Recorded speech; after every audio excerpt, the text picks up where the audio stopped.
अरविंद केजरीवाल क्या कुछ कह रहे हैं, सुनते हैं। लेकिन एक चीज़ याद रखना, वोट मत बेचना अपना। 1100 में वोट मत बेचना। एक साड़ी के बदले अपना वोट मत बेचना, वे वोट बेशकीमती है। एक चादर के बदले, एक जूते के जोड़ी के बदले अपना वोट कतई मत बेचना। मैं टीवी में देख रहा था, गरीब लोग बेहद सियाने होते हैं, मिडिल क्लास के लोग बेहद सियाने होते हैं। एक अम्मा से एक पत्रकार ने पूछा, अम्मा पैसे ले आई? वो बोली हाँ ले आई। कितने लाई? बोली 1100। तो बोली वोट किस, बोली उस पत्रकार ने पूछा वोट किसको देगी?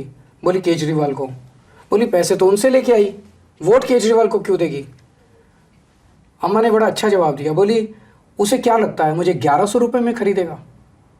मैं 1100 के रुपये में बिकूंगी? बोले कुछ 11 करोड़ रुपए देता, 100 करोड़ रुपए देता तब तो मैं सोचती। कितना अच्छा जवाब दिया अम्मा ने।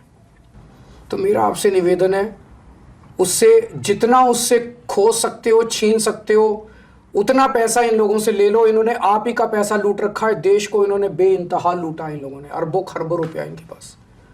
जितना इनसे लूट सकते हो इन लोगों को लूट लो, पर अपना वोट मत बेचना किसी भी हालत में।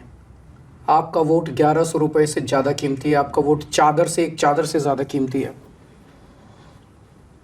ये वोट देने का अधिकार आया कहाँ से आपके पास? ये वोट देने का अधिकार आया, बाबा साहब अंबेडकर ने आपको अधिकार दिया है। आप इज्जत करते हो ना बाबा साहब अंबेडकर की? बाबा साहब अंबेडकर जब संविधान बनाया जा रहा था तो संविधान सभा में इस पे चर्चा हुई, और चर्चा में ये कुछ लोगों का कहना था कि जो अनपढ़ लोग हैं और जो गरीब लोग हैं, जो इनकम टैक्स नहीं देते, उन लोगों को वोट देने का अधिकार नहीं होना चाहिए। बाबा साहब बढ़ गए, सबसे लड़े, और लड़के उन्होंने कहा इस देश के हर व्यक्ति को, चाहे पढ़ा लिखा हो, चाहे अनपढ़ हो, चाहे अमीर हो, चाहे गरीब हो, हर व्यक्ति को वोट देने का अधिकार होना चाहिए। लड़े बाबा साहब, आपके वोट के लिए लड़े। आपको ये वोट का अधिकार बाबा साहब ने दिलवाया है। बाबा साहब ने आपके लिए जो संघर्ष किया और आपसे, उन बाकी लोगों से लड़ लड़ के आपको वोट दिलवाया, उस वोट को एक चादर, एक साड़ी और 1100 रुपये में मत बिकने देना। ये वोट बहुत कीमती है, ये वोट बेशकीमती है, और इस जनतंत्र को बचाना हम सब की जिम्मेदारी है। अगर ये 1100 रुपये के अंदर वोट खरीदने लग गए तो आप समझ लेना कि पूरा देश खत्म हो जाएगा, देश का जनतंत्र खत्म हो जाएगा, बाबा साहब का सपना खत्म हो जाएगा। अगर जनतंत्र ही नहीं बचेगा, फिर तो जिसके पास पैसा है वो 1100 क्या कल 2200 रुपये दे के वोट खरीद लेगा, 3000 रुपये दे के वोट खरीद लेगा।